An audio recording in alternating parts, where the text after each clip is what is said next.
anak, seorang suri rumah. So saya memang ada sakit eczema lah. Dah lama sejak 3-4 tahun lepas. Saya rasa dia bagi teruk TPKP. Dia memang teruk sangat sampai eczema saya tu kat muka, kat badan keseluruhannya dan paling degil kat tangan. So saya seorang bakers juga. Dan sambil jadi suri rumah memang saya home baker. So saya banyak menggunakan tangan saya lah untuk baking kan. Dia jadi sangat affected lah untuk saya buat bisnes. Sebab saya punya tangan tu tak boleh sentuh air, tak boleh nak, macam 24 jam saya kena pakai glove. So yang ni keadaan tangan saya yang datang balik selepas raya dan juga puasa. Dan time raya dan puasa tu saya memang rasa dah benda ni akan jadi sebab saya dah ada datang balik simptom sembelit. Tak susah sangat nak tidur malam. Orang 2-3 pagi dia tidur tahu saya masih lagi tengok handphone, memang tak boleh terlelap. Dia paksa pun tak boleh. Tapi alhamdulillah Allah Rasulullah tu sangat membantu lah. Cuma kalau saya tak boleh tidur, saya banyak kerja tu, dia drag lah 2-3 pagi tak boleh tidur. Dan bila keadaan tu saya tak jaga, lama-lama dia bawa benda lain. Saya dah mula ada masalah jantung berdebar-debar tanpa sebab. Lepas tu saya mudah orang kata fikir yang benda yang totally dan negatif.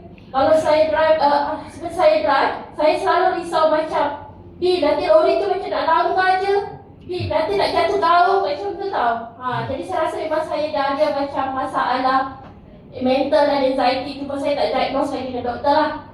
Dan saya susah tidur malam, anxiety, badan-badan tanpa sebab, sembelit. Biasa 3 hari baru membuang dan tidak lancar. Dan lagi satu susah nak tidur malam. Dan saya ada masalah acid reflux. Kalau kita makan pedas atau makanan lebih susu, dia nak sendawa tu kan rasa masam. So itu dia acid reflux lah saya perasan. Dan bila datang Nest Bio, saya baca tu dan saya join launching produk tu, saya memang excited gila. Sebab saya fikir balik, saya dah makan macam-macam tapi benda tu akan trigger balik bila saya tak cukup rehat ataupun saya tengah stres lah, banyak kerja, benda tu akan datang balik.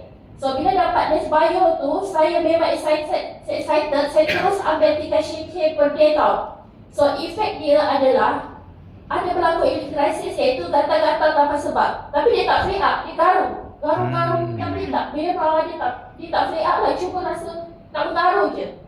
Tapi yang bagusnya, saya rasa saya dah mudah nak tidur. Cepatnya nak ngantuk kan. Malam hari tu lepas isyak dah tidur. Saya tak tahan nak gatal tu, saya sebutkan balik pergi 1 shake dalam masa seminggu. Dan minggu kedua tu saya start balik 3 shake, tengoklah tangan saya ni. Saya pun terkejut. Dalam masa sebulan kan. Saya macam, bila orang cakap mana testimoni, saya macam, lah tangan aku dah okey.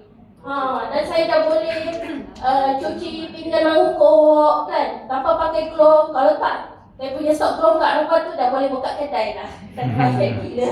Semua jenis glove ada, warna-warni ada kan, sesuai dengan saya nak guna tu lah. Dan saya tak ada dah sembelit. Saya dah boleh bangun pagi tu, saya akan pergi toilet dengan lancar, sangat puas, everyday. Dan saya dah tak ada tau rasanya kalau dulu saya tak boleh cakap kat depan ni. Mesti saya shaking kan, ataupun macam tu. Sekarang saya boleh cakap kat depan dalam keadaan sangat tenang.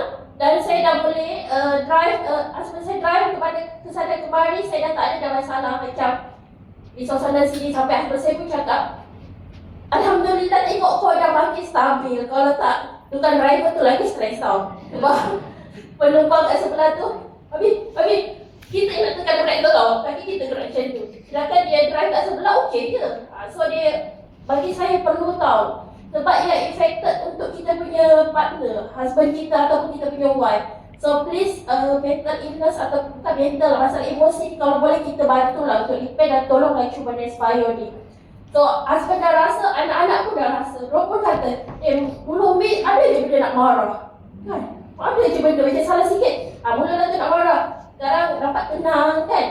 Wah, kita rasa alamak sedih kan? Lepas tu, sebenarnya dah tak ada. Dan sakit kulit ni alhamdulillah. Dan kalau tak, saya every minute tau, kalau dah berekor atau panas, saya kena pakai krim. Sekarang dah kurang dah. So banyak perkhidmatan lah kat situ, okay? Dan jangan lupa jumpa next semua. Terima kasih.